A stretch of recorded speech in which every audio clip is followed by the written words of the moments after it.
கர்த்தருடைய நாமத்துக்கு மகிமை உண்டாவதாக. அநேக நாட்கள் கழித்து திரும்ப இந்த வீடியோ மூலமாக உங்களை சந்திப்பதில் நான் மகிழ்ச்சி அடைகிறேன். தொடர்ந்து எங்களுடைய யூடியூப் சேனலை நீங்கள் ஆதரவு செய்யும்படியாக உங்களை அன்போடு கூட கேட்டுக்கொள்கிறேன். இங்கே சொல்லப்படுகிற கர்த்தருடைய வார்த்தைகளை நீங்கள் அநேகருக்கு பகிரும்படியாக உங்களை அன்போடு கூட கேட்டுக்கொள்கிறேன். கர்த்தர் உங்கள் எல்லாரையும் ஆசீர்வதிப்பாராக. இன்றைக்கும் நான் உங்களோடு ஜெபத்தை குறித்து ஒரு சில வார்த்தைகளை நான் பகிர்ந்து கொள்ளும்படியாக விரும்புகிறேன். வேதத்தில் வெளிப்படுத்தின விசேஷம் 8ஆம் அதிகாரம் 4, 5 ஆகிய வசனங்களை நான் வாசிக்கிறேன். அப்படியே பரிசுத்தவான்களுடைய ஜெபங்களோடும் செலுத்தப்பட்ட தூபவர்க்கத்தின் புகையானது தூதனுடைய கையில் இருந்து தேவனுக்கு முன்பாக எழும்பிற்று.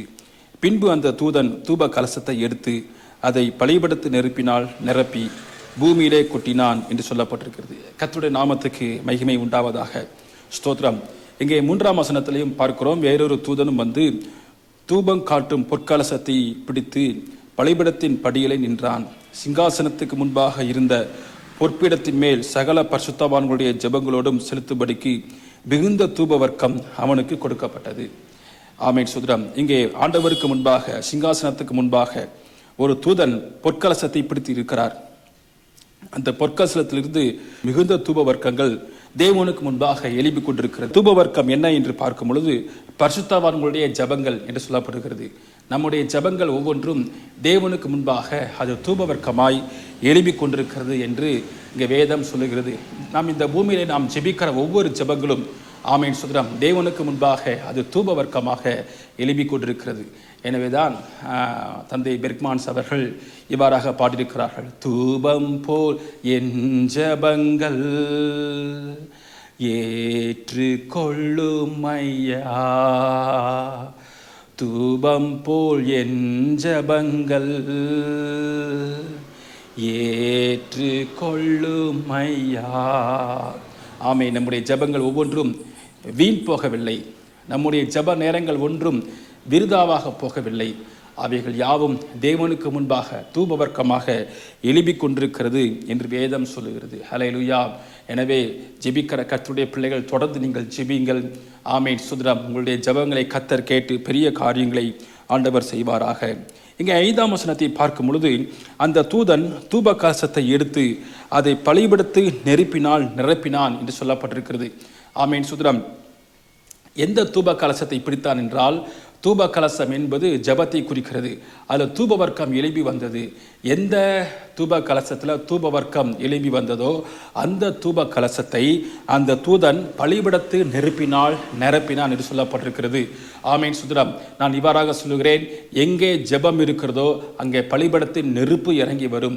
எங்கே ஜெபம் காணப்படுகிறதோ அங்கே பலிபீடத்தின் அக்கினி இறங்கி வரும். ஆமென் ஸ்தோத்திரம். இந்த நாட்டிலே கர்த்தர் ஒரு பெரிய எழுப்புதலை ஆண்டவர் ஊற்ற காத்து கொண்டிருக்கிறார். ஆமென் ஸ்தோத்திரம். எங்கே ஆண்டவர் எழுப்புதலை தருகிறார் என்றால், எங்கே ஜெபம் இருக்கிறதோ அங்கே ஆண்டவர் எழுப்புதலை தருகிறார். எங்கே ஜெபம் இருக்கிறதோ ஆண்டவர் அங்கே அக்கினியை ஆண்டவர் போடுகிறார்.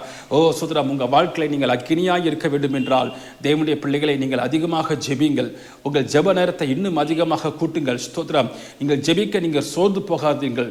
ஆமென். இடைவிடாமல் ஜெபம் பண்ணுங்கள் என்று வசனம் சொல்லுகிறது. எனவே ஜெபத்தை நீங்கள் இன்னும் அதிகமாக்கும் பொழுது, ஆமென் ஸ்தோத்திரம், உங்கள் மேலே அக்கினி அது இறங்கி வரும் என்று இங்கே வசனம் சொல்லுகிறது. ஆமென். இதற்கு உதாரணமாக நாம் பார்க்கிறோம், எலியா தீர்க்கதரிசியை பார்க்கிறோம். எலியா தீர்க்கதரிசி ஒரு ஜெபிக்கிற ஒரு தேவ மனிதன். ஆமென் ஸ்தோத்திரம். யாக்கோபு 5ஆம் அதிகாரத்தில் அவரை குறித்து சொல்லப்பட்டிருக்கிறது. எலியா என்பவன் நம்மை போல பாடுள்ள மனுஷனாக இருந்தாலும் அவர் கருத்தாயை ஜெபிக்கிறவராக இருந்தார். ஓ ஸ்தோத்திரம். தேவனுக்கு முன்பாக நிற்கிற எலியா என்று அவர் தன்னை குறித்து சொல்லுகிறார். ஓ ஸ்தோத்திரம். பாகால் பலிபீடத்துக்கு முன்பாக இருந்து அவர் ஜெபித்த பொழுது வானத்திலிருந்து அக்கினி இறங்கி வந்தது. நான் சொல்லுகிறேன், ஆமென் ஸ்தோத்திரம், கர்த்தர் உங்களை அக்கினியாக பயன்படுத்த வேண்டும் என்றால், ஓ ஸ்தோத்திரம், உங்கள் ஊழியத்தில் அக்கினி இறங்கி வர வேண்டும் என்றால் நீங்கள் அதிகமாக ஜெபியுங்கள். ஜெபிக்கிறவருடைய வாழ்க்கையில் தான் அக்கினி வெளிப்படும். ஆமென் ஸ்தோத்திரம். தேவனுடைய பிள்ளைகளை, இது கடைசி காலம். ஓ ஸ்தோத்திரம். கர்த்தர் ஒவ்வொருவரையும் வல்லமையாய் பயன்படுத்த வேண்டும். சபையை கர்த்தர் வல்லமையாய் பயன்படுத்த வேண்டும். ஒவ்வொரு விசுவாசிகளையும் ஊழியர்களையும் கர்த்தர் வல்லமையாய் அக்கினி ஜுவாலையாய் பயன்படுத்த வேண்டும் என்றால் ஜெபம் மிக அவசியம். ஜெபம் மிக அவசியம். எனவே ஜெபத்தை இன்னும் அதிகமாக்குங்கள். ஜெபத்தை இன்னும் அதிகமாக்குங்கள். ஆமென் ஸ்தோத்திரம். முன்னொரு உதாரணத்தை நாம் பார்க்கிறோம். புதிய ஏற்பாட்டில் அப்போஸ்தலர் 10ஆம் அதிகாரத்தில் கொர்நேலியுவை குறித்து நாம் பார்க்கிறோம். அந்த வசனத்தை நான் உங்களுக்கு காட்டுபடியாக விரும்புகிறேன். அப்போஸ்தலர் நடபடிகள் 10ஆம் அதிகாரத்தை வாசிக்கும் பொழுது ஆமென் சுதரம் கொர்நேலியு ஒரு ஜெபிக்கிற மனுஷனாக இருந்தார். எப்பொழுதும் தேவனை நோக்கி ஜெபம் பண்ணி கொண்டிருந்தான் என்று கொர்நேலியுவை குறித்து சொல்லப்பட்டிருக்கிறது. ஆமென் சுதரம் அப்போஸ்தலர் 14 ஆமென் சுதரம் அவர் கொர்நேலியு செய்ததான ஜெபங்கள் தேவனுடைய சந்நிதியை வந்து எட்டினது. அந்த அளவுக்கு கொர்நேலியு ஜெபிக்கிறவராக இருந்தார். எனவே தான் ஆமென் சுதரம் கொர்நேலியு வீட்டில் புறஜாதிகள் எல்லாரும் கூடி வந்த பொழுது பரிசுத்த ஆவியானவர் அங்கே இறங்கி வந்தார். பேதுரு பேசிக் கொண்டிருக்கும் பொழுது பரிசுத்த ஆவியானவர் யாவர் மேலும் இறங்கி வந்தார். ஓ சுதரம் எல்லாரும் பல பாஷைகள் பேசுகிறதையும் தேவனை புகழ்கிறதையும் எல்லாரும் கண்டார்கள். ஹல்லேலூயா. ஓ சுதரம் இதை அப்போஸ்தலனாகிய பேதுரு அவர் அப்போஸ்தலர்களுக்கு சொல்லும் பொழுது அப்போஸ்தலர் 2ஆம் அதிகாரத்தில் எப்படி ஆவியானவர் இறங்கி வந்தாரோ அதே போல புறஜாதிகள் மத்தியில் கொர்நேலியு வீட்டில் ஆவியானவர் இறங்கி வந்தார். இங்கே ஆவியானவர் கொர்நேலியு வீட்டில் இறங்கி வந்ததுக்கு காரணம் என்ன? கொர்நேலியு ஒரு ஜெபிக்கிற மனுஷன்.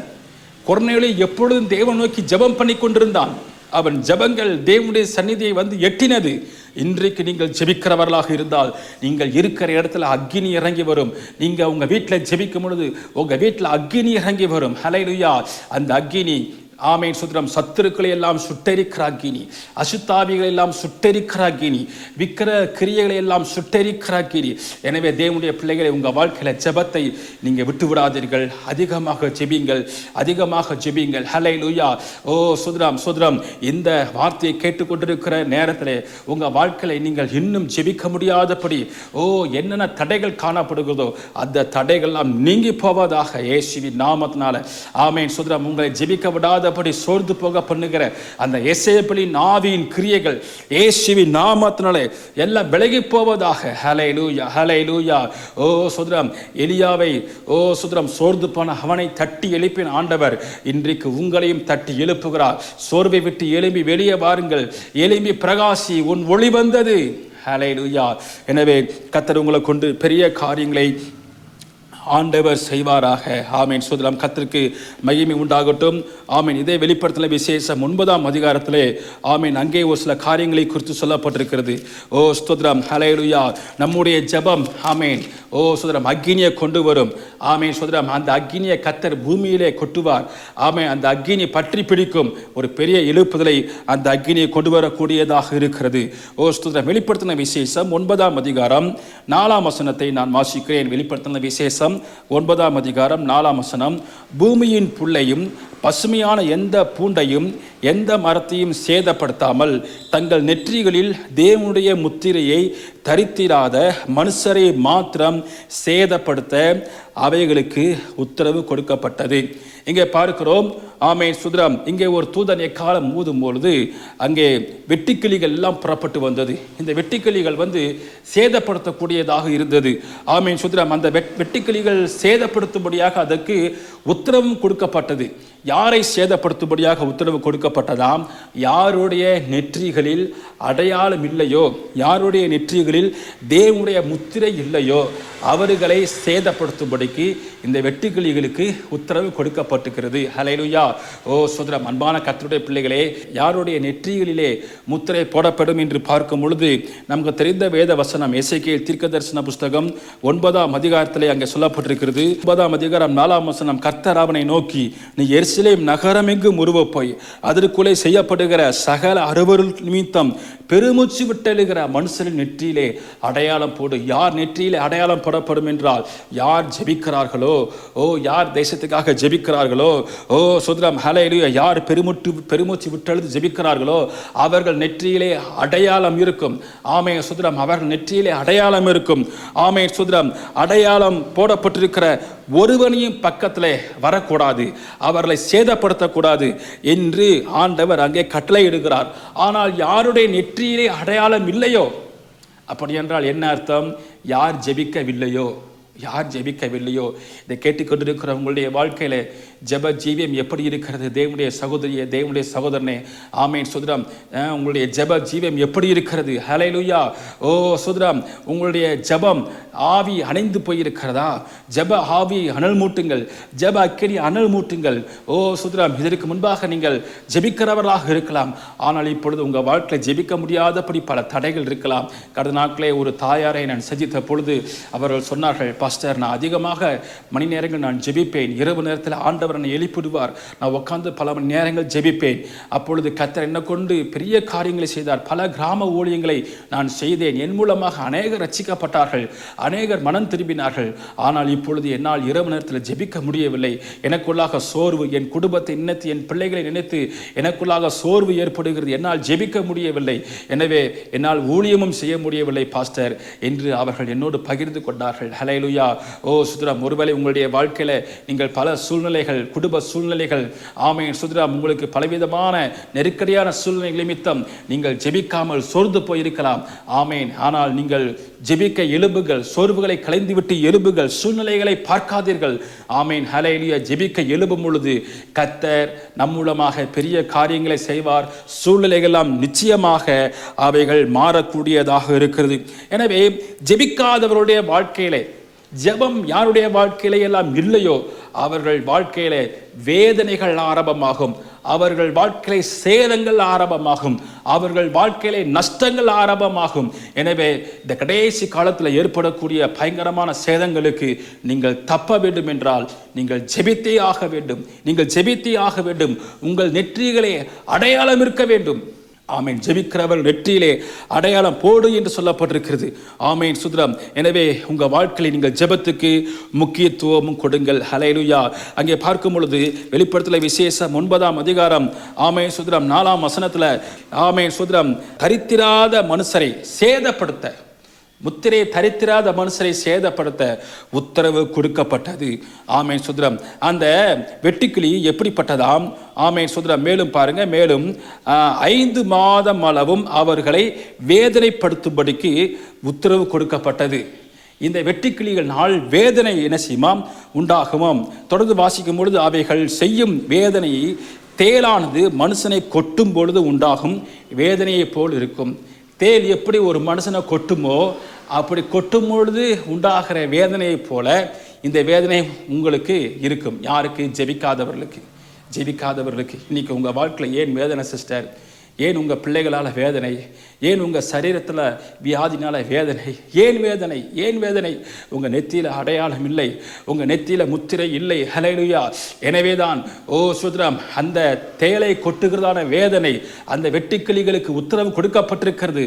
எனவே ஸ்தோத்திரம், உங்களை காத்துக்கொள்ள, உங்கள் குடும்பத்தை காத்துக்கொள்ள நீங்கள் ஜெபிக்கிறவர்களாக இருங்கள். ஹல்லேலூயா. இந்த கடைசி காலத்தில் ஜெபம் இல்லை என்றால் வஞ்சிக்கப்பட்டு விடுவோம். ஜெபம் இல்லை என்றால் ஹல்லேலூயா நாம தப்ப முடியாது. ஓ ஸ்தோத்திரம், தேவனுடைய முத்திரை நமக்கு நிச்சயமாக தேவை. ஓ ஸ்தோத்திரம். இங்கே தேலை குறித்து பார்க்கும் பொழுது, தேலை கொட்டும் பொழுது உண்டாகிற வேதனை, தேலை கொட்டும் பொழுது உண்டாகிறதான வேதனை. இந்த தேல் என்பது லூக்கா 10:19 சொல்லப்பட்டிருக்கிறது, சர்ப்பங்களையும் தேள்களையும் சத்துருனுடைய சகல வல்லமைகளை மேற்கொள்ள. அப்ப தேல் என்பது எதை குறிக்கிறது என்றால், அது ஒரு வகையான பிசாசின் போராட்டத்தை குறிக்கிறது, அது ஒரு வகையான சாத்தானின் செயலை குறிக்கிறது. நீங்க ஜெபிக்கலைன்னா நீங்க பாவம் செய்ய வேண்டாம். ஜெபிக்கலைன்னா ஆட்டோமேட்டிக்காக பிசாசு உங்களோட போராடுவான். பிசாசினால் வேதனைகள் உண்டாகும். ஓ சுதரம், தேலை கொட்டுவது போல உங்களுக்கு வேதனை உண்டாகும். ஆமேன். ஹல்லேலூயா. பிசாசினால் வருகிற வேதனை குறித்து வேதத்திலே ஆமேன் சுதரம் நாம் வாசிக்கிறோம். ஹல்லேலூயா. ஸ்தோத்திரம். நீங்கள் வாசிக்கும் பொழுது கானானிய ஸ்திரீ குறித்து சொல்லப்பட்டிருக்கிறது. கானானிய ஸ்திரீனுடைய ஸ்டேட்மெண்ட் என்ன? மத்தேயு 15ஆம் அதிகாரம் 22ஆம் வசனத்தில் அவள் சொல்லுகிறாள், என்னுடைய மகள் பிசாசினால் கொடிய வேதனைப்படுகிறாள். என் மகள் பிசாசினால் கொடிய வேதனைப்படுகிறாள். கவனிங்க, பிசாசு அவள் மகளை கொடிய வேதனைப்படுத்தினாள். வேதனை மாத்திரமல்ல, கொடுமையான வேதனை. அந்த வேதனை அவளால் தாங்க முடியவில்லை. ஸ்தோத்திரம். ஹல்லேலூயா. இன்றைக்கு உங்கள் வாழ்க்கையில் அப்படிப்பட்ட வேதனை இருக்கிறதா? ஆமேன் சுதரம். நீங்கள் எந்த ஊழியக்காரர்கிட்ட போய் ஜெபித்தாலும் அந்த வேதனை மாறாது. நீங்கள் ஜெபிக்கணும், நீங்கள் ஜெபிக்கணும். பேதுருவை பார்த்து ஆண்டவர் சொன்னார், நீ 1 மணி நேரமாவது விழுத்திருக்க கூடாதா? சகோதரியே, ஒரு நாளைக்கு 24 மணி நேரம் கொடுக்கப்படுகிறது. ஆமென். இந்த நேரத்தை என்ன செய்கிறீர்கள்? இந்த நேரத்தில் 1 மணி நேரமாவது தேவனுக்கு நீங்கள் கொடுக்க முடியாதா? 1 மணி நேரமாவது தேவனுக்கு நீங்கள் பரிசீலிக்க முடியாதா? ஓ சுதரம், ஒரு மணி நேரமாவது ஜெபிக்க முடியாதா? இந்த நேரத்தை ஜெபிக்காம பிறகு எப்படி உங்களுக்கு பாதுகாப்பு உண்டாகும்? கர்த்தர் எப்படி உங்களை பாதுகாப்பார்? ஓ சுதரம், எனவே இன்றிலிருந்து நீங்கள் ஜெபிக்க ஆரம்பிங்கள். ஆமென். ஜெபிக்கிறவர் மேல் அக்கினி இறங்கி வரும். ஹல்லேலூயா. உங்க மேல கர்த்தர் தம்முடைய முத்திரையை போடுவார். ஆமென். உங்க வாழ்க்கையை சேதப்படுத்துகிற போராட்டங்கள், வேதனைகள் எல்லாம் உங்களை விட்டு மாறக்கூடியதாக இருக்கிறது. ஹல்லேலூயா. ஓ ஸ்தோத்திரம். மத்தேயு 17ஆம் அதிகாரம் 15ஆம் வசனத்திலே ஒரு தகப்பன் சொல்லுகிறான், என்னுடைய மகன் சந்திரரோகியாய் கொடிய வேதனைப்படுகிறான். என் மகன் சந்திரரோகியாய் கொடிய வேதனைப்படுகிறான். அது ஒரு வகையான பிசாசின் போராட்டம். இந்த வேதனை எங்கே இருக்கிறதோ, நல்லா புரிந்து கொள்ளுங்க, எங்கே வேதனை இருக்கிறதோ, ஒருவேளை உங்கள் உள்ளத்தில் இருக்கிற வேதனைகள், உங்கள் சரீரத்தில் நீங்கள் படுகிற சில வேதனைகள், ஓ மனதளவில் இருக்கிறதால சில வேதனைகள், ஓ சுதரம், சிலர் பேசின வார்த்தைகளால் நீங்கள் வேதனைப்பட்டு கொண்டிருக்கலாம். எந்த வேதனையாக இருந்தாலும் அது பிசாசினால் உண்டானதான வேதனை, நீங்கள் ஜெபிக்காததனால் வந்ததான வேதனை. ஓ சுதரம், ஜெபிக்காதவன் பிசாசுக்கு தன் வாசலை திறந்து கொடுக்கிறான். ரிகாபாலாரா ஷதலாபாராபாராபா. ஓ ஷிகராபா. இன்றைக்கு நீங்கள் ஜெபிக்க ஆரம்பிங்கள். ஓ சுதரா, பிசாசுக்கு நீங்கள் திறந்து கொடுத்த வாசலை நீங்கள் அடையுங்கள். ஆமேன். ஸ்தோத்திரம். ஹல்லேலூயா. ஓ நீங்க ஜெபிக்கும் பொழுது கர்த்தர் இறங்கி வருவார். கர்த்தரே உங்க வீட்டை ஜெபாவினால் நிரப்புங்கள் சிஸ்டர். உங்க சிந்தையை ஜெபாவினால் நிரப்புங்க. ஓ இடைவிடாமல் ஜெபம் பண்ணுங்கள் என்று சொல்லப்பட்டிருக்கிறது. நேரம் எடுத்து ஜெபம் பண்ணுங்க. வேலை பார்க்கும் பொழுது ஜெபித்து கொண்டிருங்கள். வாகனத்தில் போகும் பொழுதும் வரும் பொழுதும் நீங்கள் இடைவிடாமல் ஜெபியுங்கள். உங்களை கொடுமைப்படுத்துகிற, கொடிய வேதனைப்படுத்துகிற அந்த பொல்லாத ஆவிகள், பிசாசின் கிரியைகள், ஆமேன், இந்த மத்தேயு 17:15 சொல்லப்பட்ட அந்த சந்திர ரோகி போன்ற பிசாசின் கிரியைகள் அழிக்கப்படும். உங்களுக்கு விடுதலையை ஆண்டவர் கொடுக்கிறவராக இருக்கிறார். ஹல்லேலூயா. லூக்கா எழுதின சுவிசேஷம் 16ஆம் அதிகாரம் 24ஆம் வசனத்திலே சொல்லப்பட்டிருக்கிறது. ஆமென். சோதரம், அங்கே ஐஸ்வர்யவனை குறித்து பார்க்கிறோம். ஐஸ்வர்யவான் அவர் சொல்லுகிறான், நான் இந்த அக்கினி ஜுவாலையிலே வேதனைப்படுகிறேனே, அக்கினி ஜுவாலையிலே வேதனைப்படுகிறேனே. அவனுக்கு இருந்த வேதனை எங்க? ஆமென், நரகத்தில் வேதனை, நரக வேதனை. ஓ சுதர, பாதாளத்தில் அவன் வேதனைப்பட்டு கொண்டிருந்தான். ஆமென். ஹல்லேலூயா. ஜெபிக்காதவருடைய முடிவு நரகம். ஜெபிக்காதவருடைய முடிவு நரக அக்கினி. இன்றைக்கு அநேக உபதேசங்கள் நீ ஜெபிக்க தேவையில்லை, இயேசு உனக்காக பரிந்து பேசுகிறார். இந்த உபதேசங்கள் கள்ள உபதேசங்கள். ஆமென். பாதாளத்துக்கு கொண்டு போகிற உபதேசங்கள். ஹல்லேலூயா. இயேசு எப்படி ஜெபித்தாரோ அப்படி நம்ம ஜெபிக்க வேண்டும். இயேசு நமக்கு நல்ல ஒரு முன்மாதிரியை வைத்து போயிருக்கிறார். நாம் அவருடைய அடிச்சுவடுகளை பின்பற்ற வேண்டும். ஹல்லேலூயா. ஓ சோதரம், 1 மணி நேரமாவது விழித்திருக்க கூடாதா என்று கேட்டார் அல்லவா? ஓ சோதரம், நீங்கள் சோதனைக்கு உட்படாதபடிக்கு விழித்திருந்து ஜெபம் பண்ணுங்கள் என்று சொன்னார் அல்லவா இயேசு? பிறகு ஏன் இந்த உபதேசத்தை நம்பி ஆமென் ஜெபம் தேவையில்லை, ஓ சோதரம் ஜெபிக்க தேவையில்லை, உபவாசம் தேவையில்லை, யுத்த ஜெபம் தேவையில்லை என்று நீங்கள் நம்பி வஞ்சிக்கப்பட்டு ஆமென் சுதரம் நரக ஆக்கினை அடையாதீர்கள். நரகத்தில் போய் நீங்கள் விழுந்துருவீங்க. அங்கே உங்களுக்கு கொடிய வேதனை உண்டாகும். ஐஸ்வர்யவானுடைய வாழ்க்கையிலே அக்னி ஜுவாலையில வேதனைப்படுகிறேனே என்று சொன்னான். ஹல்லேலூயா. இவைகளுக்கெல்லாம் தப்ப விடும் என்றால் ஆமென் சுதரம், உங்களை வைத்து ஆராய்ந்து பாருங்கள். உங்கள் நேரங்களை திட்டமிடுங்கள். கர்த்தர் உங்களுக்கு கொடுக்கிற நேரங்களை சரியாக பயன்படுத்தி ஜெபத்துக்கென்று நேரத்தை ஒதுக்குங்கள். ஜெபத்துக்கென்று ஒரு இடத்தை ஒதுக்குங்கள். உங்களோடு சேர்ந்து ஜெபிக்கிற ஆட்களை நீங்கள் தேடி கண்டுபிடித்து அவர்களோடு இணைந்து ஜெபியுங்கள். ஜெப அக்கினி உங்கள் வாழ்க்கையில் பற்றி பிடிக்கும் பொழுது கர்த்தர் உங்களை கொண்டு பெரிய காரியங்களை ஆண்டவர் செய்கிறவராக இருக்கிறார். எல்லாரும் கண்களை மூடி நாம் ஜெபிப்போமா? ஹல்லேலூயா. நன்றியோடுமே நாங்கள் துதிக்கிறோம், ஸ்தோத்திரிக்கிறோம் ஆண்டவரே. ஆமென். ஹல்லேலூயா. இந்த நேரத்தில் இந்த வார்த்தையை கேட்கிறவருடைய பிள்ளைகளுடைய வாழ்க்கையிலே ஜெபிக்க முடியாதபடி என்னென்ன தடைகள் காணப்படுகிறதோ அந்த தடைகள் எல்லாம் இப்பொழுது இயேசுவின் நாமத்தினாலே நீங்க நீங்குவதாக. ஹல்லேலூயா. ஜெபிக்க முடியாதபடி இருக்கிற எல்லா அடிமைத்தனங்கள், பாவத்தின் அடிமைத்தனங்கள், எல்லா நுகத்தடிகள் இப்பொழுதே உடையட்டும். இயேசுவின் நாமத்தில் உடைந்து போவதாக. பெற்றுக்கொள்ளுங்க. ஜெப ஆவியை கர்த்தர் தருகிறார். ஜெப அபிஷேகம் உங்க மேலே இறங்கி வருகிறது. ஓ ரிக்கா கமா ஹந்தாரமா கஷிக்கா தலபா. இடிந்து போனதான பலிபடத்தை கர்த்தர் சொல்லுகிறார், செப்பரிடு மகளே, இடிந்து போனதான ஜெப பலிபடத்தை நீ செப்பரிடு. அந்த பலிபடத்தில் அக்கினி இறங்கி வரும். ஜனங்கள் எல்லாரும் முகம் குப்புற விழுந்து கர்த்தரே தெய்வம் என்று சொல்லுவார்கள். ஆமென். சோதரம், நீங்கள் ஜெபிக்காதனால உங்க வீட்டில் ஒருவரும் ரட்சிக்கப்படவில்லை, உங்க கணவன் ரட்சிக்கப்படவில்லை, உங்க பிள்ளைகள் ரட்சிக்கப்படவில்லை. ஏன்? உங்க வீட்டில் ஜெபம் இல்லை, நீங்கள் ஜெபிக்கவில்லை. நீங்கள் ஜெபித்தால் அக்கினி இறங்கி வரும். ஜனங்கள் முகம் குப்புற விழுந்து கர்த்தரே தெய்வம் என்று சொல்லுவார்கள். ஹல்லேலூயா. கர்த்தர் ஆமென் சோதரம் உங்களை ஜெபிக்க அழைக்கிறார். எல்லாம் ஜெபிக்க விடாதபடி காணப்படுகிற எல்லா தடைகள் இயேசுவின் நாமத்தினாலே உடைவதாக. ஹல்லேலூயா. ஜெபத்துல கர்த்தர் மேலான அனுபவங்களை கர்த்தர் உங்களுக்கு தருவாராக. ஜெபத்துல உன்னத அனுபவங்களை கர்த்தர் உங்களுக்கு தருவாராக. ஏசியாவின் நாவை தொட்ட அக்கினி உங்கள் நாவையும் தொடுவதாக. ஓ சுதர, மோசே கண்டதான மேகஸ்தபம், அக்கினி ஸ்தபம் உங்க வாழ்க்கையிலும் வெளிப்படுவதாக. ஓ எசேக்கியேலை கர்த்தர் ஆவிக்குள்ளாக்கினாரே, உங்களை கர்த்தர் ஆவிக்குள்ளாக்குவாராக. பவுல் 3ஆம் வானம் வரைக்கும் எடுத்துக்கொள்ளப்பட்டது போல உங்களையும் கர்த்தர் அப்படி ஆவிக்குள்ளாக்கி எடுத்துக்கொள்வாராக. அப்படி நல்ல ஜெபிக்கிற உன்னத ஜெப அனுபவங்கள், ஆவிக்குரிய அனுபவங்களை கர்த்தர் உங்களுக்கு தருகிறார். அந்த தடைகள் எல்லாம் மாறுகிறதே இயேசுவின் நாமத்தினாலே. ஆமென். ஹல்லேலூயா. நீங்கள் அப்படியே செய்து உங்க நாமத்தை மகிமைப்படுத்துவதற்காக நாங்கள் நன்றி செலுத்துகிறோம். இயேசுவின் நாமத்தில் ஜெபிக்கிறோம் நல்ல பிதாவே. ஆமென். கர்த்தர் உங்களை ஆசீர்வதிப்பாராக. உங்களுக்காக ஜெபிக்க வேண்டும் என்று சொல்லுகிறவர்கள் எங்களோடு தொடர்பு கொள்ளுங்கள். உங்களுக்காக, உங்களுடைய தனிப்பட்ட வாழ்க்கைக்காக, ஜெப எழுப்புதலுக்காக உங்களுக்காக ஜெபிக்க காத்திருக்கிறோம். கர்த்தர் உங்களை ஆசீர்வதிப்பாராக. நன்றி. தேங்க்யூ.